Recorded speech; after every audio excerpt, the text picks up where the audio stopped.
samahan mo. Sa lahat ng ating pinagdaanan, sa panahon ng pandemya at kalamidad, tayo ay kumapit pa rin sa isa't isa. At buong tiwala ninyong ipinakita ang inyong suporta sa serbisyo at paglilingkod namin sa paghahatid ng tamang balita at impormasyon, tulong na galing sa aming puso. Kaya naman, sa latest survey ng Kantar at Nielsen, nangunguna ang mga himpilan ng RMN sa buong bansa. RMN, Number 1 sa Luzon, RMN, number 1 sa Visayas, RMN. at number 1 sa Mindanao. Radyo ng buong Pilipinas.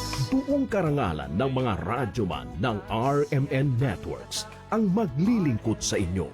Maraming salamat. RMN, number 1, number 1. Wala nang iba. Radyo mo nationwide.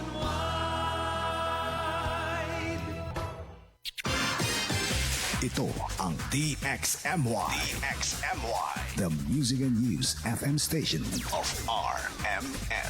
Sa Cotabato. Sa Cotabato. 90.9. 90.9. DXMY. Oras mga kasama, 7:44 ng umaga. Tatak RMN. Ang oras mga kasama hatid ng United Bangsamoro Justice Party number 13 sa Balota. RMN News. Diretso Balitang Cotabato. Headlines. Drug suspect na nasa kote ng Police Station 3 negatibo sa drug test. Headlines. Dalawang motorsiklo nagkasalpukan sa Sinswat Avenue kagabi. Headlines. Non-uniform personnel ng SKMPS patay sa pamamaril. Headlines. PRO Bar maring kinundina pamamaril patay sa NUP ng SKMPS. Headlines. 45 anyos na magsasaka patay sa pamamaril sa Sharif Saidona Mustafa. Headlines. Tatlong driver ng truck na kargado ng smuggled cigarettes arestado sa Matanog, 1.37 million pesos na kontrabando na sabat. Headlines. Vice Alcalde ng Marantao LDS arestado sa kasong murder at frustrated murder. Headlines. Honda Click motorcycle paboritong target ng mga kawatan sa North Cotabato. Headlines. At Empos Barm nagpaalala sa mga botante disiplina at pagkakaisa kailangan sa halalan sa Bangsamoro. RMN News. Diretso Balitang Cotabato. Umaga po mga kasama ng Monday, Isnin Saguna, 24 na ho sa buwan ng Agosto taong 2026. Ako po ang inyong magiging tagapaghatid balita, Radyoman Ebs Abang. RMN News. Diretso Balitang Cotabato. Ang bahaging ito mga kasama hatid ho ni Attorney Sheriff Abbas, kumakandidato sa unang distrito ng Cotabato City sa ilalim ng UBJP number 1 sa Balota. RMN News. Diretso Balitang Cotabato. Sa detalye ng mga balita mga kasama, negatibo ang urine specimen ng drug personality na naaresto kamakailan ng Police Station 3 makarang matanggap ang medical examination nito mula sa RFU Bar. Ayon sa ulat ng Istasyon 3, bagamat negatibo sa paggamit ng ilegal na droga ang suspect na si alias Nuruddin, maharap pa rin ito sa kasong paglabag sa Section 5, Article 2 ng RA 9165, makarang masakote sa bypass operation o pagbabenta ng ipinagbabawal na gamot. Dagdag sa ulat, kumpirmadong tunay na sibuang nakumpiska kay alias Nasruddin base sa chemistry report na natanggap ng Presinto 3 sa RFU Bar. Nakakulong pa rin sa Police Station 3 ang akusado at nakatagdang iharap sa korte para sa gagawing paglilitis. RMN News. Diretso Balitang Cotabato. Alas 7:47 ng umaga mga kasamang oras at naman ni Anwar Alamada, aka Young Fighter, kumakandidato sa ika-5 distrito ng Maguindanao del Sur sa ilalim ng UBJP number 1 sa Balota. RMN News. Diretso Balitang Cotabato. 4 katao kabilang ang 2 menor de edad ang sugatan at nasa kritikal ngayon na kalagayan matapos magkasalpukan ang kanilang motorsiklo alas 7:50 kagabi sa Sinswat Avenue, Malagapas, Rosarez 9, Cotabato City. Kinilala ang mga sangkot na sina alias Zurhan, driver ng Pink NMAX motorcycle, at Dato Daud, pawang mga 17 years old at residente ng Rosarez 9 ng lungsod. Samantala, minamaneho naman ni Muhaymin 22 anyos, taga Upper Capiton, Dato din si Suat, Maguindanao del Norte, ang Honda Click, Angkas, si Alianza Dayan, 20 anyos, taga ND Avenue, Cotabato City. Opo sir, nangyari nga po ito sir, mga 2:07 na malapit na mag-8 ng gabi nga po kahapon. Along din to po ito sa Suat Avenue na highway kung saan po dalawang motor nga po ang nagkasalpukan dito. Motorsiklo po na involved ay isang Yamaha NMAX color pink at isang Honda Click color black po. Both sides po ng motorsiklo ay mga angkas. So, the same din po, babae at lalaki. Dalawang driver, mga lalaki at mga angkas nila babae po. Nasa legal age po yung yung sa Honda Click color black po. Yung driver po nito ay 22 years old at yung angkas niya na babae is 20 years. Max pink po natin, so mga minors po ang sakay nun, 17 years old at ang angkas niya 17 years old. Iba't tong bahagi po ng katawan nila. So base nga sa pagdi ng mga investigator natin, wala pa tayong official talaga yung medical na talagang nailagay kung ano yung specific talaga na katawan nila. Pero base sa kita natin ng mga litrato nga sa investigators natin, so matindi din ang tama sa iba't pang bahagi ng katawan. So for the Magkasalungat na binabaybay ng dalawang motor ang highway ng biglang mag-U-turn si alias Dato na nagmamaneho naman ng NMAX habang mabilis naman ang takbong Honda Click na minamaneho ni Mohamed Sanhina para sila ay magkasalpukan. Nagtamo ng mga sugat sa kanilang katawan ng mga biktima at ngayon ay nasa pagamutan para sa kaukulang o para mabigyan ng lunas. Motorcycle 1 po, itong Yamaha NMAX na color pink. So, ang binabiyahe po nito is going south. While yung motorsiklo naman po na pangalawa, yung Honda Click na itim, yung north naman po. So, ang base po sa pag-iimbestiga, nang dito na sila malapit nga sa may tunahan lang po, no, ng malapit sa Esteros. Ang motorcycle 1 po kasi, itong color pink na NMAX is nag-U-turn. So, nakalusot na po siya sa kabilang linya, banda sa RMN News, Diretso Balitang Cotabato. Alas 7:50 na po ng umaga mga kasamang oras naman at tinuan ni Attorney Lanang Ali Jr., 19 na nominee ng UBJP number 13 sa balota. RMN News, Diretso Balitang Cotabato. Samantala mga kasama, wasak naman ang salamin at ilang steel bar ng entrance gate o entrance point. Makarang bumangga ang isang puting Toyota Fortuner na may plate number KBA 1246. Nanaganap nitong Sabado sa 3rd floor ng KCC Mall of Cotabato, Barangay Rosareds 2, Cotabato City. Sa ulat mula sa PNP City Traffic Enforcement Unit, Police Lieutenant Colonel Ruel Safra, minamaneho ito ng isang alias Jafar, nasa ustunggulang residente ng lungsod. Lumalabas sa investigasyon ng TEU, nakaparada ang sasakyan sa harap ng entrance ng KCC sa 3rd floor para ikarga ang mga grocery items kung saan U-turn na sana para mag-exit ang driver ng disgrasyang madiin ang pagkakatapak ng accelerator dahilan na nawala nito ng kontrol dahil sa lakas ng impact. Wasak ang harapang bahagi ng sasakyan at pagka-damage naman ng salamin at steel bar, kabilang ang pagkakasugat ng isang individual matapos talsikan ng mga bubog o ng salamin. Nagtamo naman ng minor injury ang nasabing individual habang itinakbo rin sa pagamutan ang driver. Makarang tumaas ang kanyang blood pressure dahil sa insidente. Sa ngayon, meron ng mga pag-uusap para isettle ang nasirang salamin at iba pa ng mga grocery goods nga. So, nang about to maneuver yung driver, allegedly, paalis na sa lugar. So, instead of gas paddle, ang napakan po is yung accelerator na paddle. Kaya yun nga po, yung nakikita natin ng mga sa social media na post, no? Dumiretso doon sa entrance. RMN News, Diretso Balitang Cotabato. Alas 7:52 ng umaga po mga kasamang oras naman. Hatido ng Bangsamoro Federalist Party number 4 sa balota. Patayon dispat ang isang non-uniform personnel o NUP ng Sultan Kudarat Municipal Police Station matapos barilin ng di pa nagkikilalang mga suspek habang sakay ng motorsiklo sa National Road ng Barangay Dalumangkob, Sultan Kudarat, Maguindanao del Norte pasado alas 8 ng umaga. Kinilala sa DXMY ngayong umaga ni SKMPS sa Chief Police Lieutenant Colonel Basir Alindo ang biktima na si Jonathan Juan. Nasa ustong gulang may asawa residente ng Pigkawayan sa North Cotabato. Ayon sa paunang investigasyon, sakay siya ng dark gray na Honda Click plate with plate number 423 MRJ nang umalay sundan ng mga suspek at paputukan gamit ang caliber 45 pistol. Hindi naman po siya galing sa opisina, sir.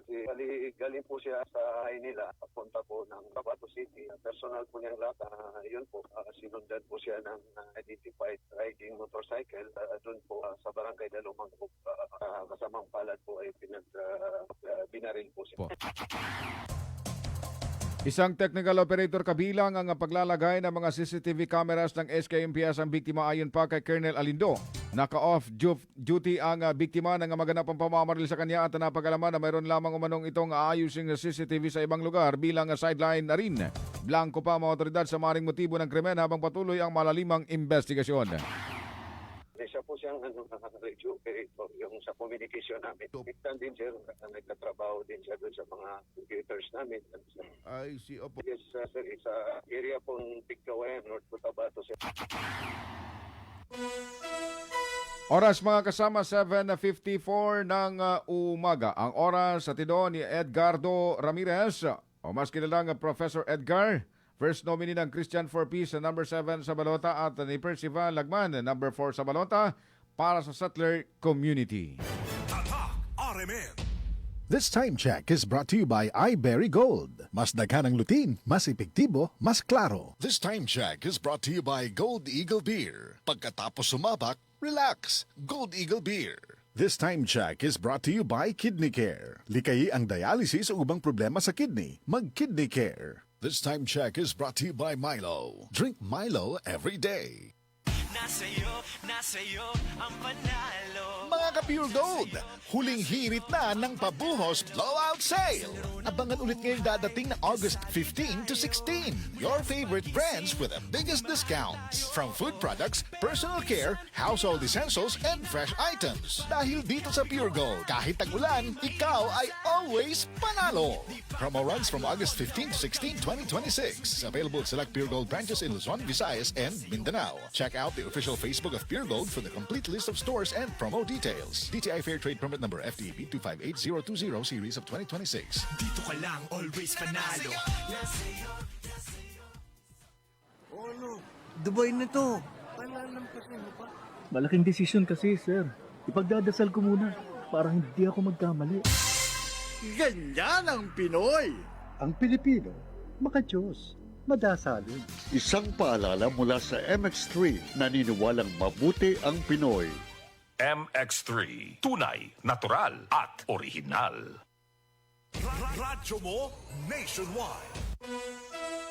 Oras sa mga kasama, 7:56 na po ng morning. Tatak RMN. Ang oras mga kasama din naman ni Member of Parliament Boots Malang, kumakandidato sa unang distrito ng SGADA o SGA sa ilalim ng BFP Party number 2 sa Balota. RMN News. Diretso Balitang Cotabato. Sa pagpapatuloy pa rin ang balitan mga kasama, maring kinondena ng Police Regional Office Bar ang pamamaril sa isang non-uniform personnel o NUP ng Sultan Kudarat Municipal Police Station na nagaganap sa National Road ng Barangay Dalumangkob sa Sultan Kudarat, Maguindanao del Norte. Kasunod ng insidente, nagpaabot ng pakikiramay ang PRO Bar sa pamilya at ang mga kasama ng biktima. Kasunod ay inatasan ng mga concern unit na pagtibayin ang paghahanap sa mga suspek at tukuyin ang mga nasa likod ng insidente upang mapanagot sa batas. Patuloy naman ang investigasyon at follow-up operation kabilang ang pagproseso sa crime scene para sa posibleng dagdag na ebidensya. RMN News. Diretso Balitang Cotabato.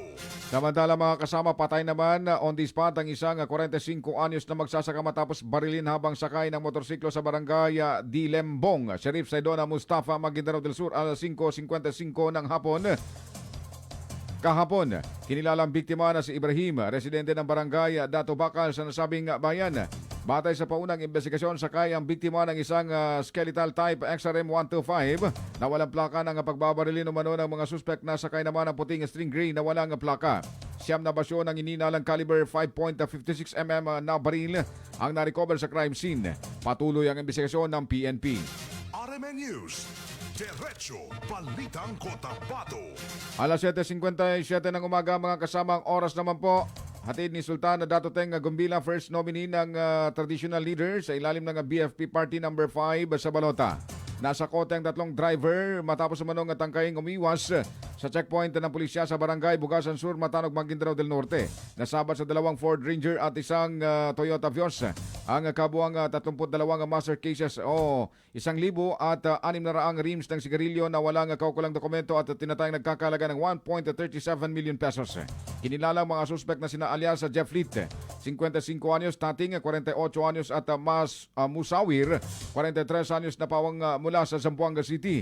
Nasa kustodiya na sila ng Matanog MPS at naharap naman sa reklamo kaugnay sa Article 151 ng Revised Penal Code at posibleng paglabag sa Republic Act 10863 o Customs Modernizations and Tariff Act. RMN News. Diretso Balitang Cotabato. Alas 7:58 po ng umaga mga kasamang oras naman. Atido ni Attorney Omar Yasasema, first nominee ng Bangsamoro Party number 2 sa Balota. Samantala mga kasama, dinakip naman o sa pagpapatuloy pa rin ng ating balitaan. Pinaninindigan ni Maguindanao del Sur Vice Governor Sheikh Kisam Nando ang naging payag ni BARM Interim Chief Minister Abdul Rauf Magakuha kaugnay ng pagbabago ng liderato sa Bangsamoro Autonomous Region in Muslim Mindanao noong 2025. Ayon kay VG Dato Hisam, totoo ang mga inilatag na paliwanag ni Magakuha hinggil sa naturang usapin. Iginit din ng Vice Gobernador na hindi inagaw ni Magakuha ang posisyon kay MILA Chairperson at dating Chief Minister Alhaj Murad Ibrahim. Taas ang sinabi naman ni Mafar BARM Minister Abu Nawaz Von Alhaq, mas lamang na wala siyang natanggap na impormasyon na para siya ay palitan ng nooy appointed Governor of Maguindanao del Norte Abdul Rauf Magakuha sa kanyang posisyon noong bilang Senior Minister upang hindi mangyari ang gusto ng Malacanang na si ICM Magakuha ang magiging Chief Minister ng BARMM. RMN News. Diretso Balitang Cotabato.